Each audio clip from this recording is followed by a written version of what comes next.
Well, good morning, everyone, and welcome to Unity of Halton Peel. And I still love the phrase, a home for your heart. And everyone who has been with us all these years, which is, I believe, everyone that's online with us today, knows the truth in that statement, that we are the home for your heart. And I see that everyone has muted their microphone, so I don't need to tell you that.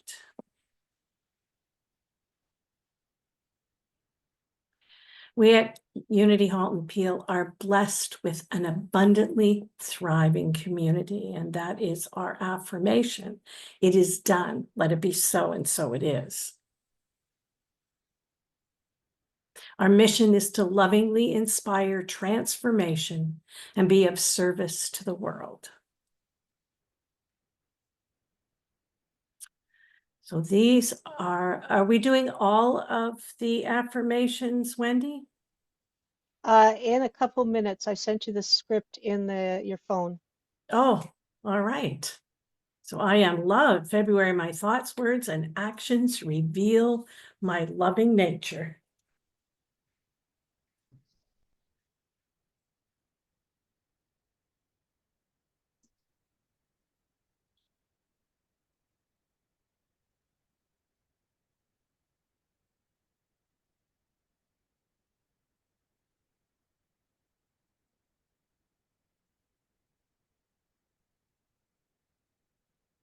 Evelyn, could you do today's daily word for us? Yes, certainly. And the title today is World Peace. I hold a vision of a peaceful world. The peace I wish to see in the world begins in my own heart. To call upon the peace within me and bring it into the world, I use my spiritual gift of love to feel in harmony with all others. I use my power of imagination to envision the world filled with peace. And through my gift of will, I choose peaceful responses no matter the circumstance. I envision God's healing, loving power enfolding the earth and all its people. As I claim this spiritual vision, my heart is lifted and it's easier for me to perpetuate peace. The notion that others are holding the same vision of a peaceful world encourages and comforts me. I pray our shared goal of peace on earth touches every heart and mind and every corner of the globe. And from Isaiah 26, verse 3, those of steadfast mind you keep in peace because they trust in you. Thank you, Evelyn. So let's say the affirmation together. I share my peace with the world, knowing that the peace that we send out is going to affect people, and we don't know where or when or how far it's going to go. We just know that it's true. And we're going to listen to Michael Jackson, Heal. Always a beautiful song to hear. So we're going to prepare for prayer. And today, because the daily word was on peace, I've chosen to read a prayer from Praying Peace, which was written by James F. Twyman and co-written by Greg Braden and Doreen Virtue. And this is a Hindu prayer for peace. So if you feel comfortable, you can close your eyes and open your heart to hear the words in this prayer for peace. Oh God, lead us from the unreal to the real. Oh God, lead us from darkness to light. Oh God, lead us from death to immortality. Shanti, Shanti, Shanti unto all. O Lord God Almighty, may there be peace in celestial regions. May there be peace on earth. May the waters be appeasing. May herbs be wholesome. May trees and plants bring peace to all. May all beneficent beings bring peace to us. May thy Vedic law propagate peace all through the world. May all things be a source of peace to us. And may thy peace itself bestow peace on all. And may that peace come to me also. Let it be so, and so it is. Amen. This month, Unity Canada is inviting all centers in Canada to hold in prayer Unity Spiritual Center Ottawa and Unity of Calgary Spiritual Community.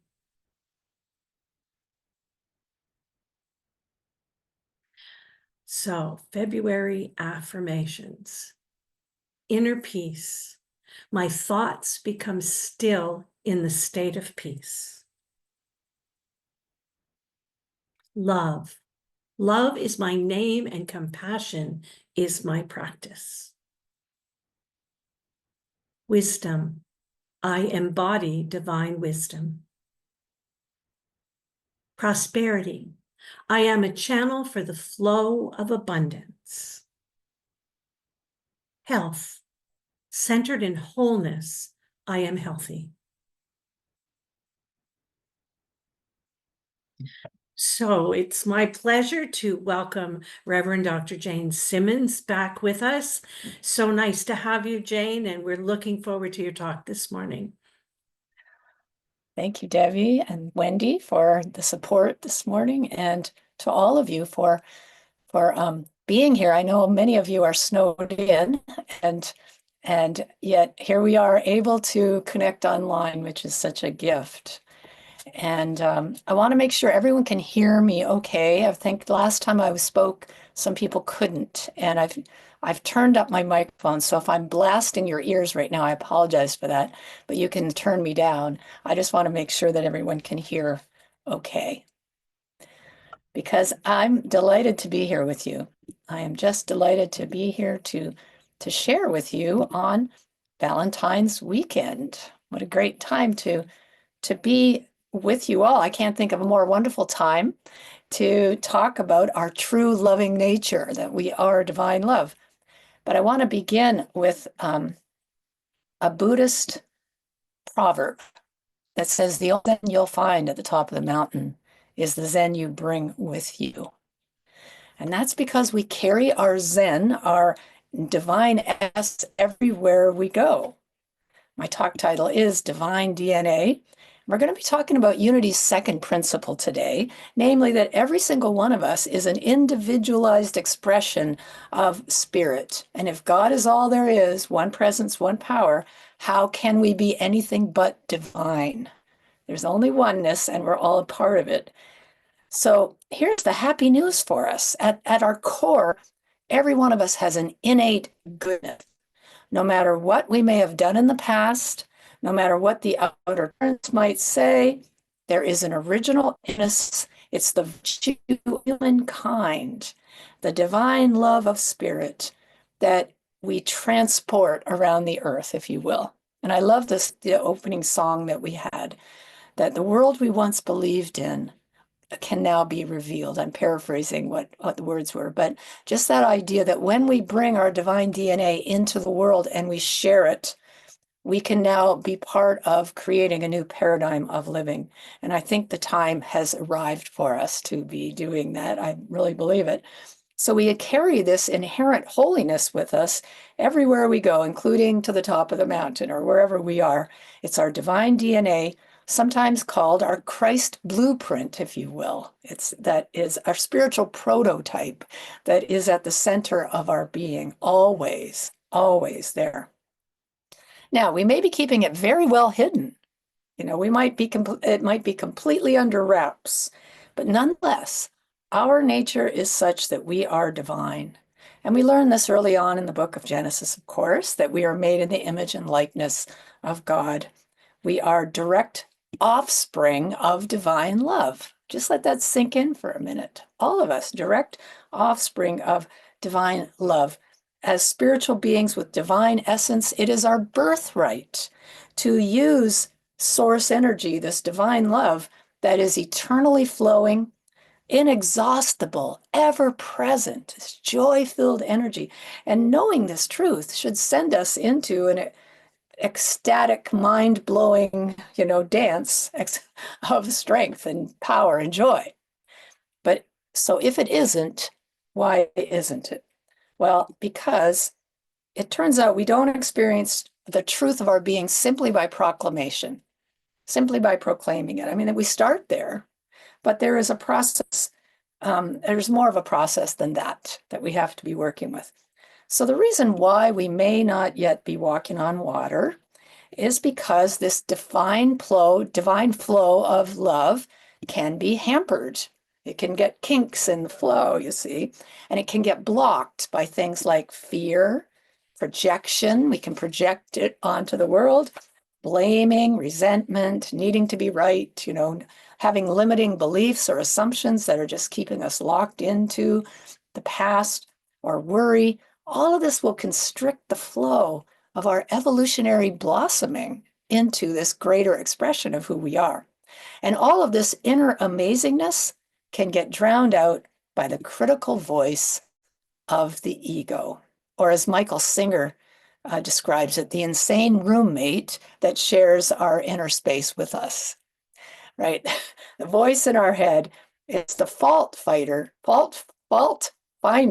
not fighter, probably fighting too, but fault finder, who likes to condemn, who likes to judge. And I'm talking self-judgment, self-condemnation, as well as judging others.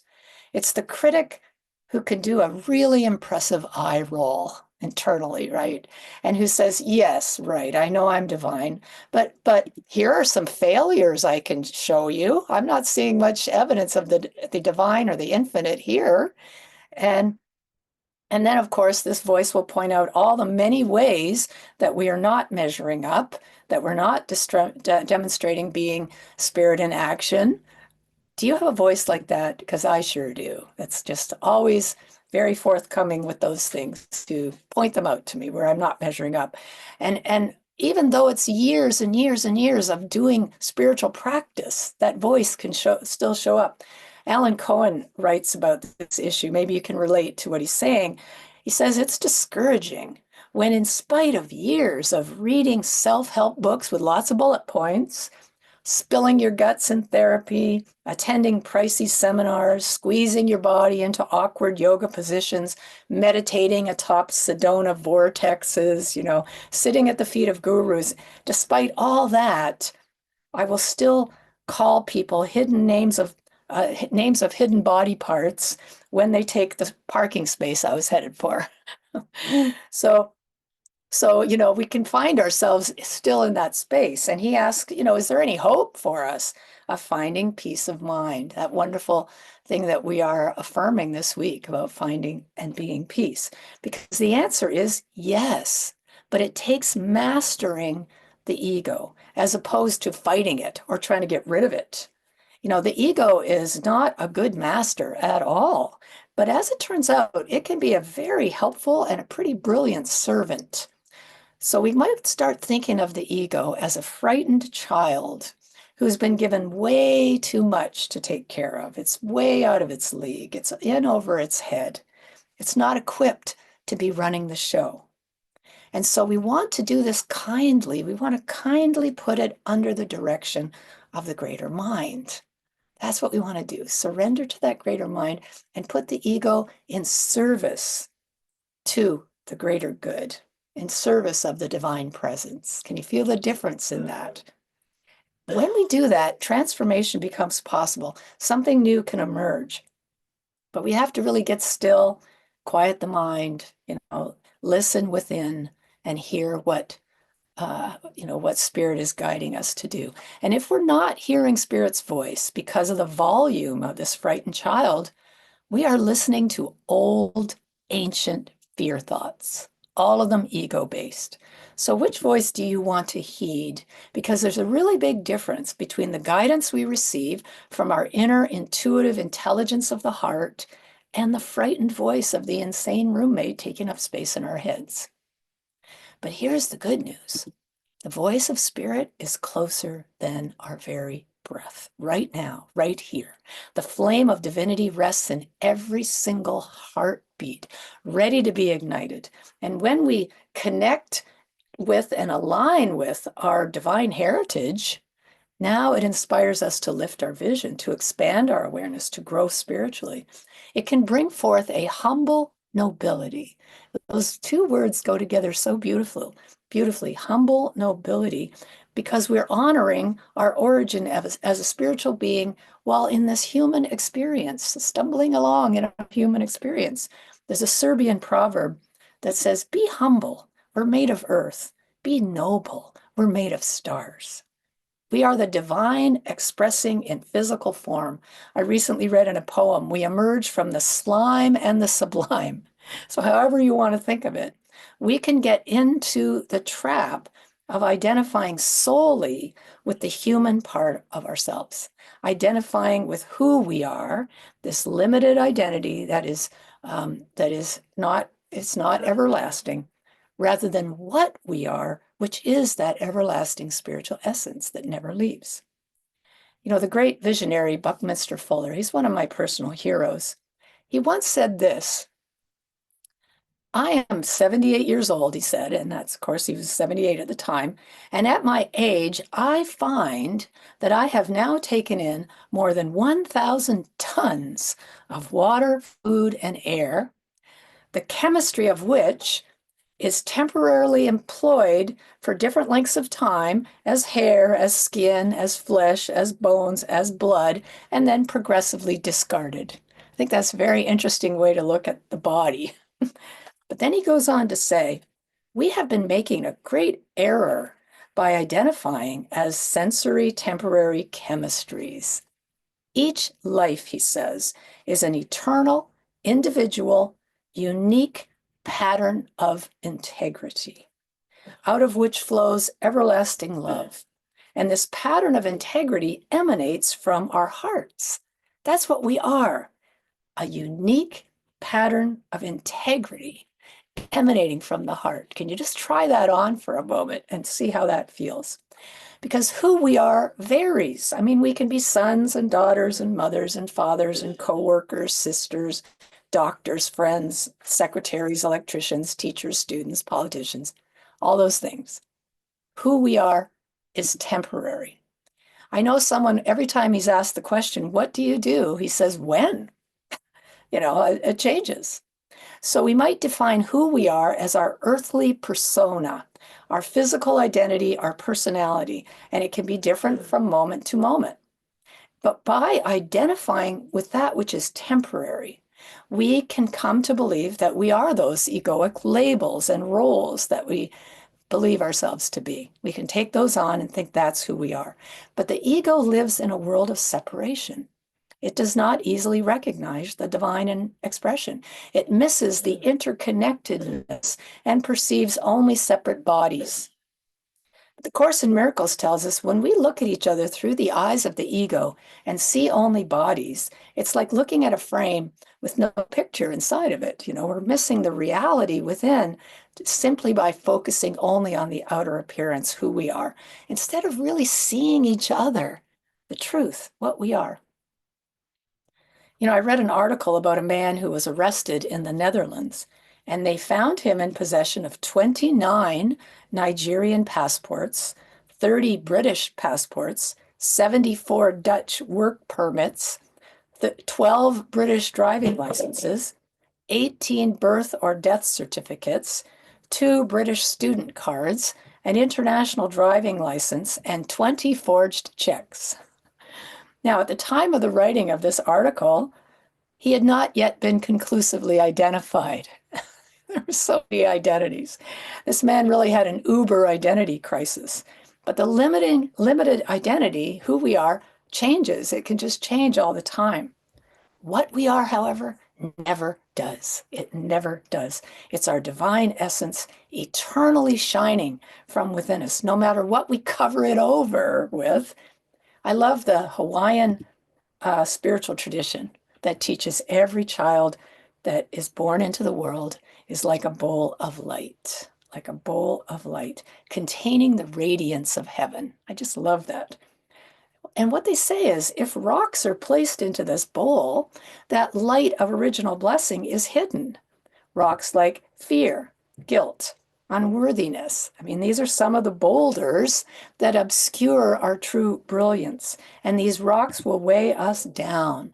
But nevertheless, that brilliance, what we are, remains. It's only hidden from view. Stepping into our true awakened self is a process of undoing. If you remember Yoda, we have to unlearn what we've learned. Because spirit is always within us like a beacon. It's always shining the light of truth. And as we release those rocks that stand between us and the expression of the light, we claim our inheritance as children of God with divine DNA. But sometimes those rocks are hard to budge. Let me ask you, how many of you have been emotionally hijacked by the events happening south of the border and leaking across the border? Anybody? Have you been having trouble seeing the God self in expression, the original innocence within all the players as the drama continues to unfold?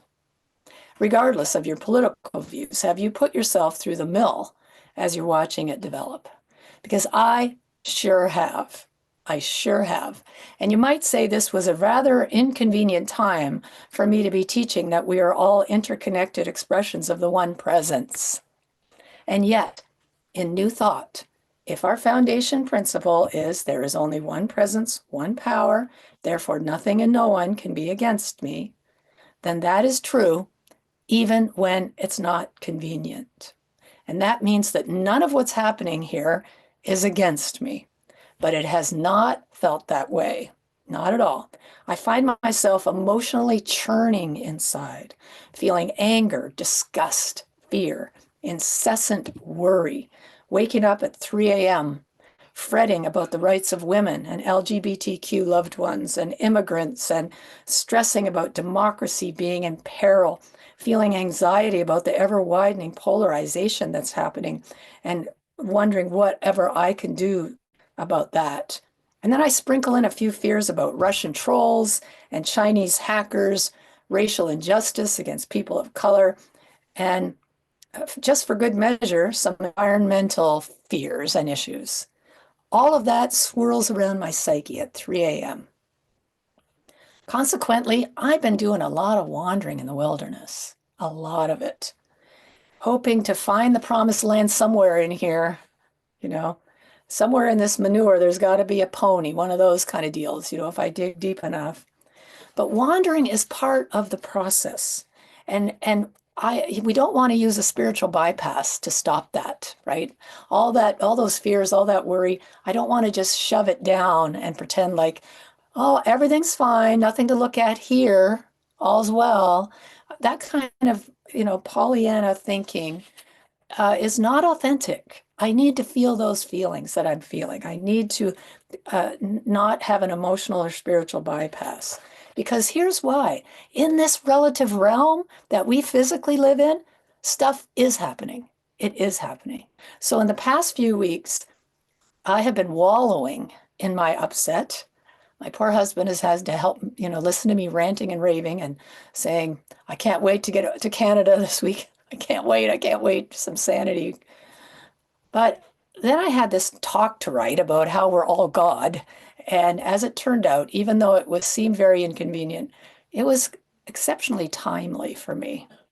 And here's what my turning point came. Here's where it came. I caught myself projecting my shadowy beliefs once again. I caught myself projecting, judging, blaming, making others wrong, and giving power to steal my peace from me. That was a big aha. And I stopped and I asked myself, oh, what do our spiritual principles teach? If they really are principles, they're true no matter what this appearance is telling me. And so this is what I did. I sat down and I wrote, and I wrote, and I wrote some more. I described every bit of emotion, judgment, unfairness, anger, worry, corruption, bodily sensations, powerlessness. I've projectile vomited all over the pages. It was very uncensored. I wrote and wrote and wrote until I found a sense of completion. And then I shredded the paper and found I could breathe again. There was some relief. There was some spaciousness there that hadn't been there before. And then I went into meditation and I asked my higher self, How can I use my spiritual principles to help me work through this and shift into being a healing presence? How can I morph from being part of the problem here to being an integral evolutionary activist? That's my new favorite phrase. How can I become an integral evolutionary activist? And let me tell you, if you're going to ask for guidance as to how to answer that question, well, you better hang on to your hat, because the answer came to me fast and furious. And it wasn't necessarily one I wanted to hear either, by the way. But suddenly I could see the whole picture and how it was once again the illusion of separation playing out before my eyes. Competition, us versus them, oppression, corruption, powerlessness, defensiveness. And I felt like blinders were falling from my eyes. And instead, I saw lots of people in pain on both sides. And as we know from Carl Jung's wonderful work and Father Richard Rohr, when pain isn't transformed, it's going to be transmitted in some way. Pain not transformed is pain transmitted. And as I realized that, my heart began to open a little as I looked at each of the villains in my story. And I started to see the hurt, the anger, the defensiveness that arises when we perceive what we think is a threatening situation. When we lose sight of our divine DNA, our generous, kind nature. You see, this is what happens when we start to see everyone on the other side as the enemy to be vanquished. And I saw very clearly under all that anger was fear. All the fighting, the defensiveness, the projection, the lack of empathy, the cruelty, the mean-spiritedness, vindictiveness, stemming from fear. And I was able to step out of the story. I was able to unhook my emotional state and just observe with an open heart. I was able to see the child behind the pain. And I was overwhelmed with compassion for every person, not the ones I perceived as the victims, all the players caught in a web of defensive games, trying desperately to be right, dealing with the rocks in their bowl of light, thinking that more money or more power would empty that bowl for them, and realizing that they were doomed to continue to be stuck in fear, no matter what they were doing.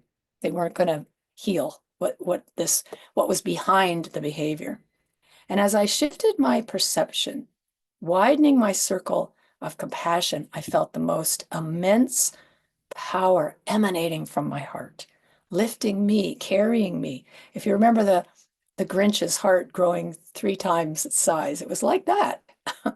And I began coming from my wholeness using the Buddhist compassion meditation that says, just like me, this person is seeking happiness. Just like me, this person is trying to avoid suffering. Just like me, this person has known sadness, loneliness, despair. Just like me, this person is trying to fulfill their needs. Just like me, they're learning about life. They stumble and fall. They make mistakes. Just like me, this person is trying so desperately to survive in a world of separation. I really got it.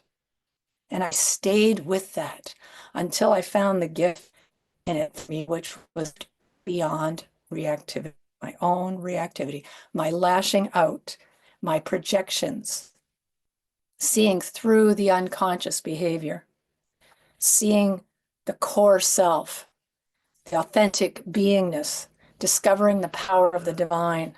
And I surrendered to it. I surrendered to it. I let it lead me. And I began to trust the presence to guide me as to what to do that needed to be done. You see, I didn't have to explain things to divine awareness. I just needed to willingly do my part, which was to get off the hamster wheel of fear and listen for guidance before taking any action. Now, to be clear, compassion does not mean allowing harmful behavior to continue. I want to get clear on that. Compassion isn't this mamby-pamby, anemic little roll over and let people do whatever they do. No, not at all. We're talking here about fierce compassion, mama bear, compassion. I love that. What in the Hindu tradition is called the guardian heart. It's the guardian heart, and that's a heart that does not just roll over and allow someone to harm others. That's guardian heart says, no, not on my watch. Not on my watch. No one is going to do that to my children, my grandchildren, the environment, my country. Not at all. That's what that fierce mama bear compassion brings forth. But we take action without the contamination of our own projections, you see. So I had to do that internal work first. Now, there was more to this process that entailed self-forgiveness. But suffice it to say that just getting to the point where I stopped throwing darts of judgment was a tipping point for me. I stopped dehumanizing people and seeing the truth. We all have divine DNA, even when it is so well hidden. You know, I once heard Byron Katie speak, and she said that she had gone to a women's retreat early on in her healing process. And at this retreat, all the women would greet each other whenever they met, walking around the retreat center, with a namaste. A namaste, of course, which means the divine in me honors the divine in you. And so they would greet each other, namaste, namaste, and then walk on. The only issue was that she thought they were saying, no mistake, no mistake. So she spent the entire retreat greeting everybody with no mistake, no mistake, and had no idea that she was using the wrong greeting. But was she really? See, was she really? I thought about this, and I have to admit, I agree with her interpretation completely.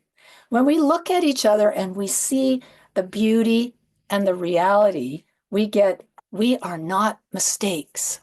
We make mistakes, but we are not mistakes. So no mistake was the correct greeting, I believe. Here's the thing. Every single one of us is unique, vital, and never a mistake. Never. I mean, which drop in the ocean is a mistake? There isn't one. Rumi tells us we are the entire ocean in a drop.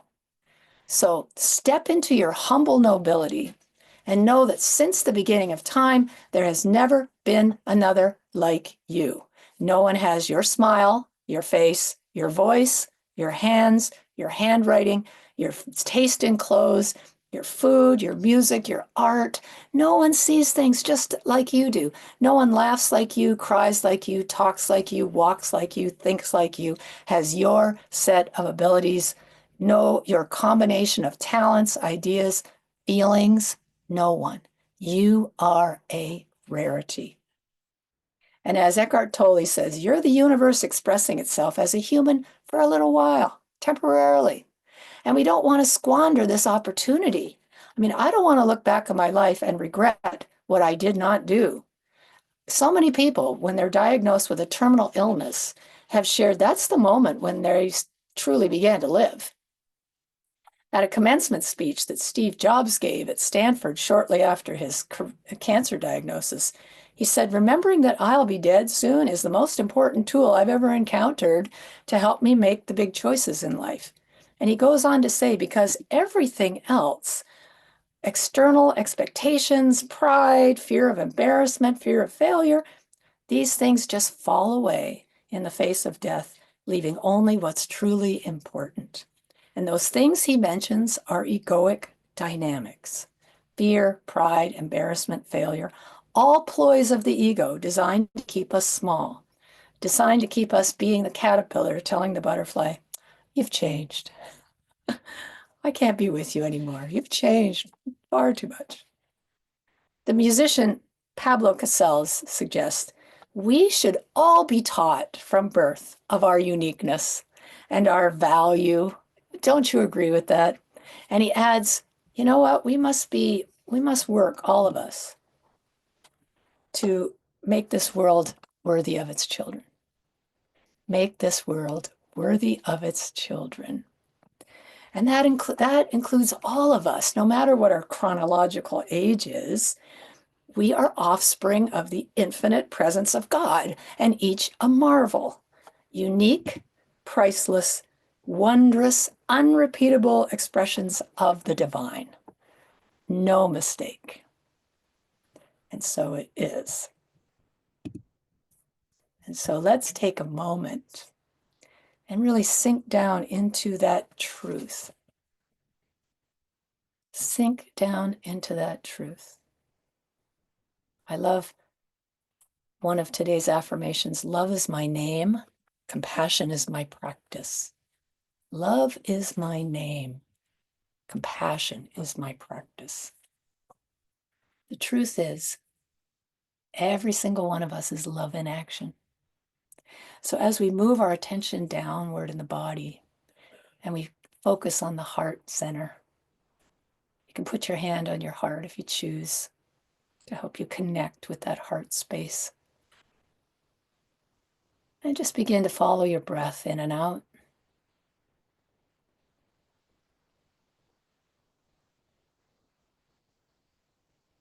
And now bring into your awareness someone that you deeply love. And let that feeling of love warm your heart.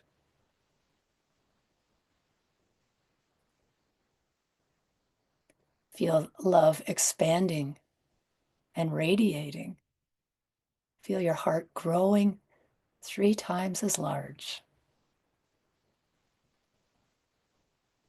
As that love moves throughout the body, just imagine every cell is being bathed in this healing vibration.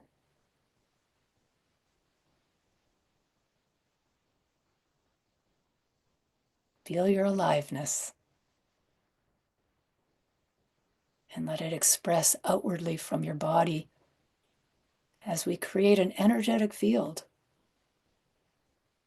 of love and compassion.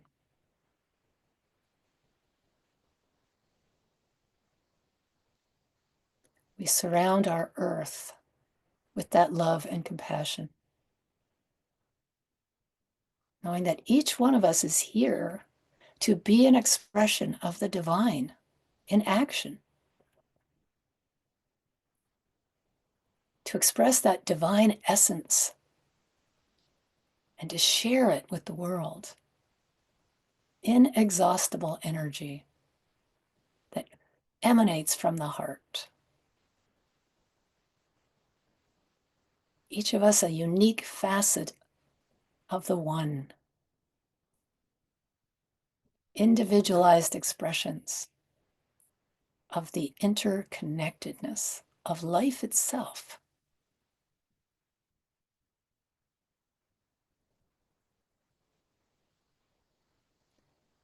Here to be the expression of love and peace on the earth. Called forth to rise above any beliefs we may have had in the past about being a mistake, not being good enough, whatever it's been, or that we can't do it. We gently set those aside, knowing that these are egoic beliefs. They're not the truth of us. The truth is we have a mighty power.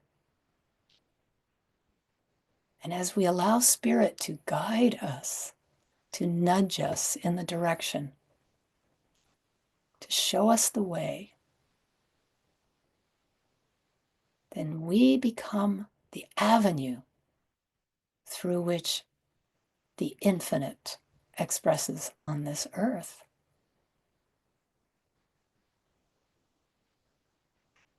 And so we allow that love that is emanating from our heart, the integrity that emanates from within, to be shared with this world.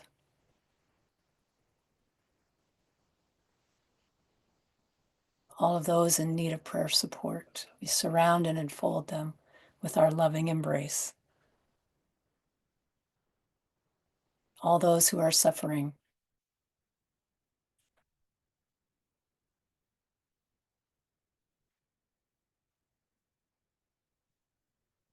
God is our source, our never-ending, everlasting source.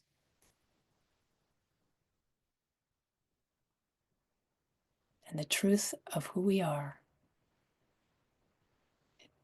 is joyful, exciting, inspiring, and real. It is the reality.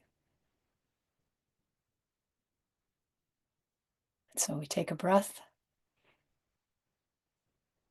and we open our hearts in gratitude to the one presence, the one power that guides us on our way, knowing that each one of us has divine DNA. And so it is. Amen.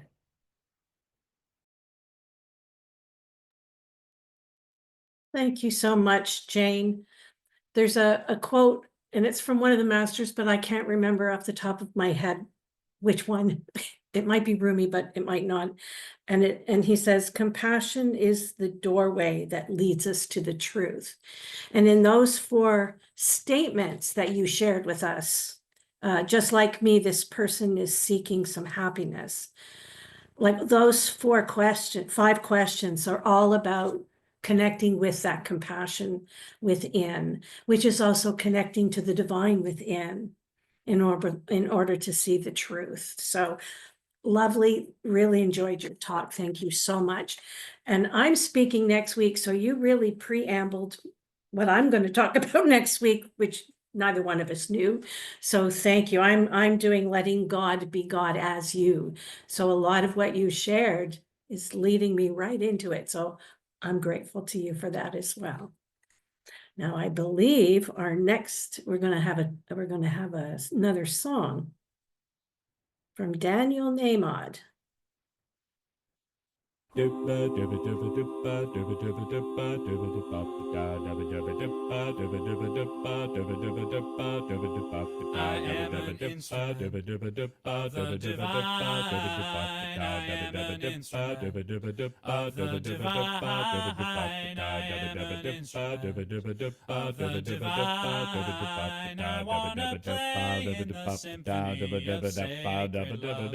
am an instrument of the divine. I am an instrument of the divine. I am an instrument of the divine. I wanna play in the symphony of sacred love. I am an instrument of the divine. I am an instrument of the divine. I am an instrument of the divine. I wanna play in the symphony of sacred love. Never again will I wander. Never again will I doubt. Suddenly I can see clearly. Love is what this life is about. Yeah, yeah, yeah. I am an instrument of the divine. I am an instrument of the divine. I am an instrument of the divine. I wanna play in a symphony of sacred love. Never again will I wander. Never again will I doubt. Suddenly I can see clearly. Love is what this life is about. Yeah, yeah, yeah. I am an instrument of the divine. I am an instrument of the divine. I am an instrument of the divine. I wanna play in the symphony of sacred love. I am an instrument of the divine. I am an instrument of the divine. I am an instrument of the divine. I wanna play in the symphony of sacred love. I wanna play in the symphony of sacred love.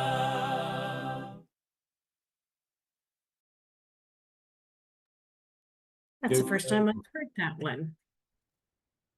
So as you all know, our beloved Diane is here almost every single week. She's here ready and available to take your prayers.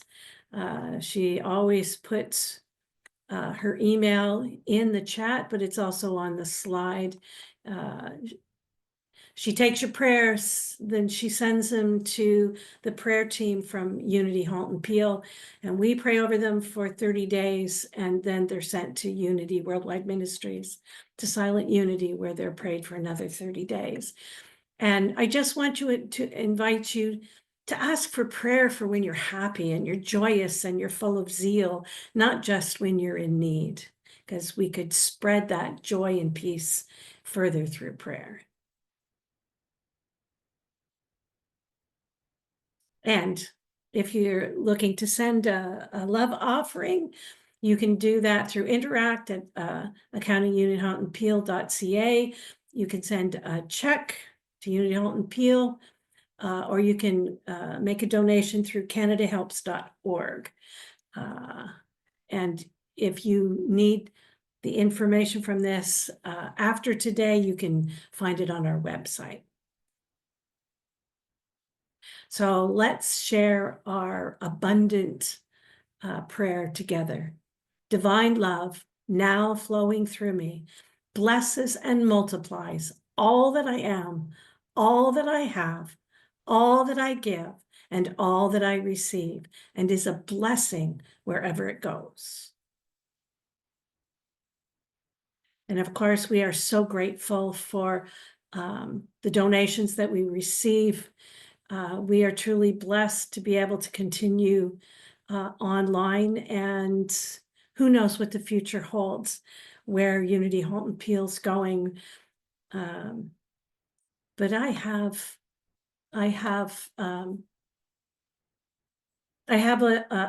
knowing that there's more for us this year than there has been in the past. So just be open to receive and to give, to keep that flow going back and forth, no matter what it is, God, what is guiding you within.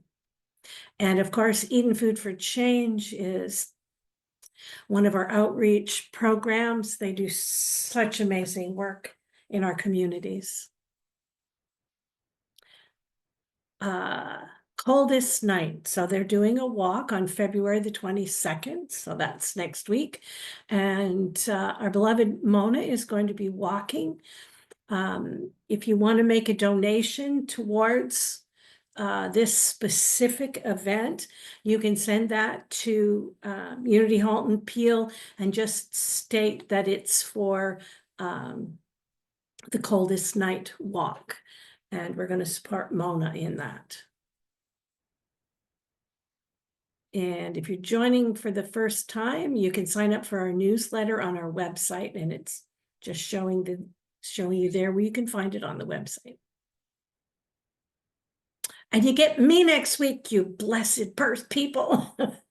I'm looking forward to coming. I feel like I miss, because I'm usually here earlier in the month, but letting God be God as you.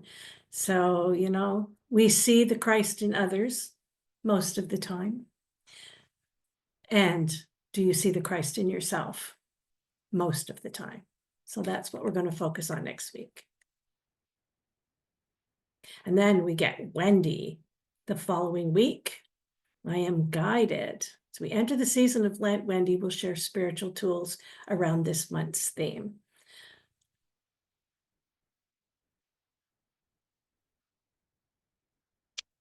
So this is the new Lenten booklet. It's available now. You can go to Unity Worldwide Ministries and download it.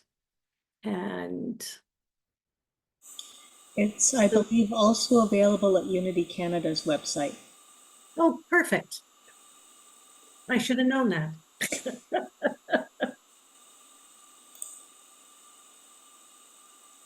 Living the 7 steps of creation. Do you know about this, Wendy? I do. Let me put my camera back on. Reverend Rosemary is adjunct minister at Unity of Montreal. She's actually in North Carolina, and her blessing to Unity Canada is that she holds a PhD in French and is fully bilingual. So she has been assisting us in getting the Unity message out in the French community. And she and a potential LUT candidate are putting together a or have put together a Lenten series. Unfortunately, it's at the same time, so I've asked her to please record it, on the 7 days of creation and how those line up with the Lenten experience. And I'm curious as to how she's doing this. And as I say, I've asked her if she would consider recording it, as I'll be helping to facilitate the other Lenten group. So no shortages of ways to explore the Lenten season as we approach that very quickly.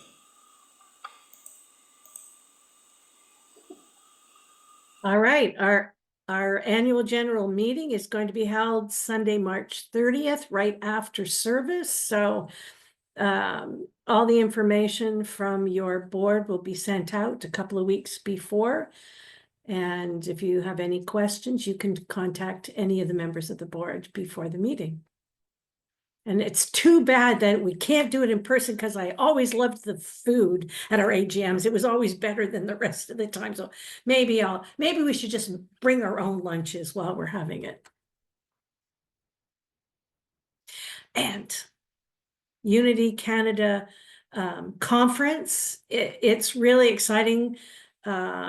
We just got all the workshops approved, so information about that, it will be coming out within the next week or two. There's no longer a discount, so you're going to pay full price if you want to come, which is $300. And as of right now, we have 65 people registered for the conference, which is larger than we've had in the past. So we're really excited about it. If you've got any questions, you can always contact me. Debbie, is the keynote a secret, or can you share? No, it's Martha Creek. Martha Creek is going to be our keynote speaker, and she's doing a workshop as well.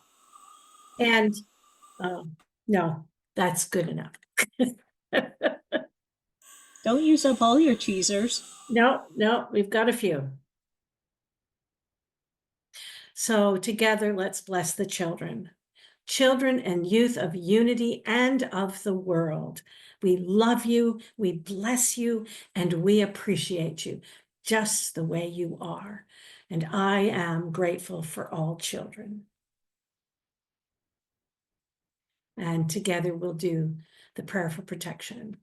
The light of God surrounds us. I am light. The love of God enfolds us. I am love. The power of God protects us. I am power. The presence of God watches over us. I am presence. Wherever we are, God is. I am divine. And we will end with our beautiful song.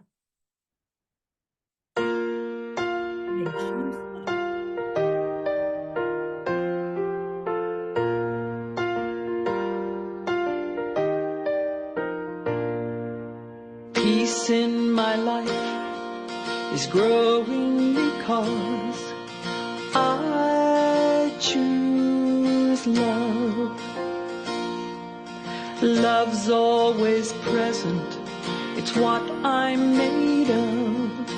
I choose love. We are a part of each other. We are one tie that binds us, that can't be undone. I choose love.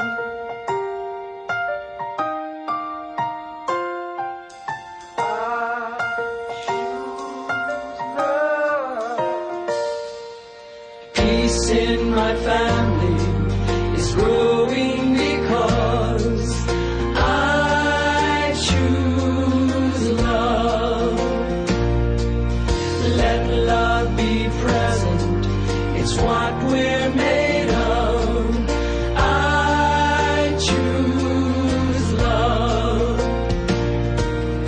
We are a part of each other. We are one loving family, sharing one son. I choose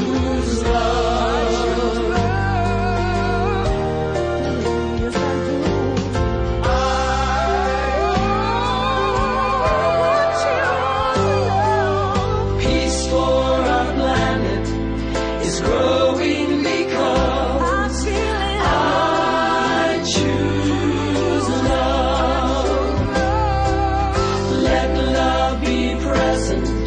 It's what we're made of. I choose love. We are a part of each other. We are one. One choice unites us. Let this be the one. I choose love. I choose love. I choose love.